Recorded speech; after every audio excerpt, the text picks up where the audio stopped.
Dictation शुरू होगा 5 second बाद।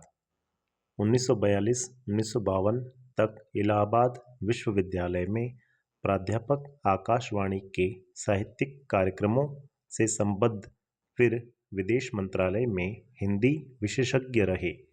दोनों महायुद्धों के बीच मध्य वर्ग के विक्षुब्ध विकल मन को बच्चन ने वाणी का वरदान दिया। उन्होंने छायावाद की लाक्षणिक वक्रता के बजाय सीधी सादी जीवंत भाषा और संवेदनसिक्त गेय शैली में अपनी बात कही। व्यक्तिगत जीवन में घटी घटनाओं की सहज अनुभूति की ईमानदार अभिव्यक्ति बच्चन के यहाँ कविता बनकर प्रकट हुई। यह विशेषता हिंदी काव्य संसार में उनकी विलक्षण लोकप्रियता का मूल आधार है। पैरा। मध्ययुगीन फारसी के कवि उमर खयाम का मस्तानापन हरिवंश राय बच्चन की प्रारंभिक कविताओं, विशेषकर मधुशाला में एक अद्भुत अर्थ विस्तार पाता है। जीवन एक तरह का मधु कलश है, दुनिया मधुशाला है, कल्पना साकी और कविता वह प्याला जिसमें ढालकर जीवन पाठक को पिलाया जाता है। कविता का एक घूंट जीवन का एक घूंट है। पूरी तन्मयता से जीवन का घूंट भरे, कड़वा खट्टा भी सहज भाव से स्वीकार करें तो अंततः एक सूफियाना सी बेख्याली मन पर छाएगी। एक के बहाने सारी दुनिया से इश्क हो जाएगा और तेरा मेरा के समस्त झगड़े काफुर हो जाएंगे। इसे बच्चन का हालावादी दर्शन कहते हैं।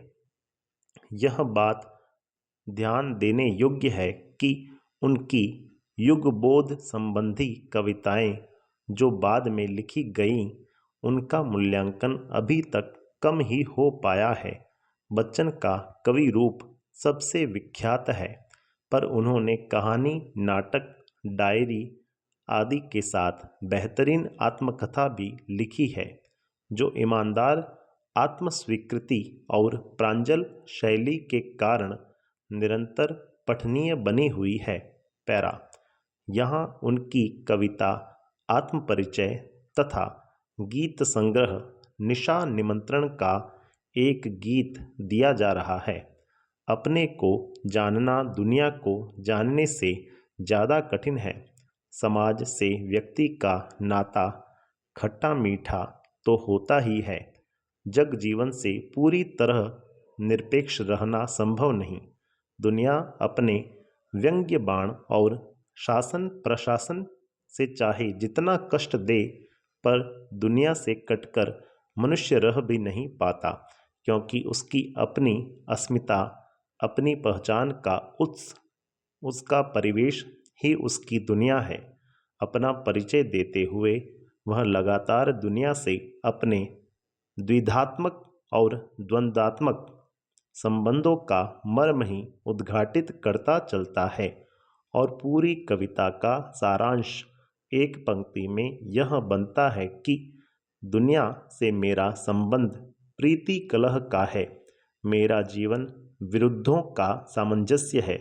उन्मादों में अवसाद, रोदन में राग, शीतल वाणी में आग, विरुद्धों का विरोधाभास मूलक सामंजस्य साधते साधते ही वह बेखुदी, वह मस्ती, वह दीवानगी व्यक्तित्व में उतर आई है कि दुनिया में हूँ, दुनिया का तलबगार नहीं हूँ, बाजार से गुजरा हूँ, खरीदार नहीं हूँ, जैसा कुछ कहने का ठस्सा पैदा हुआ है।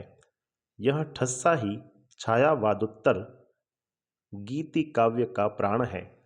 जैसा कुछ कहने का ठस्सा पैदा हुआ है, यह ठस्सा ही छायावादोत्तर गीति काव्य का प्राण है।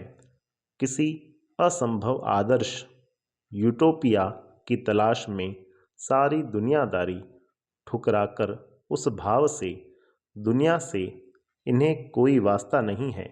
प्रीति कलह का यही वितान और विरोधाभास का यह विग्रह इन्हें दूर टिमटिमाते तारे की अबूझ रहस्यात्मकता से लहालोट रखता है।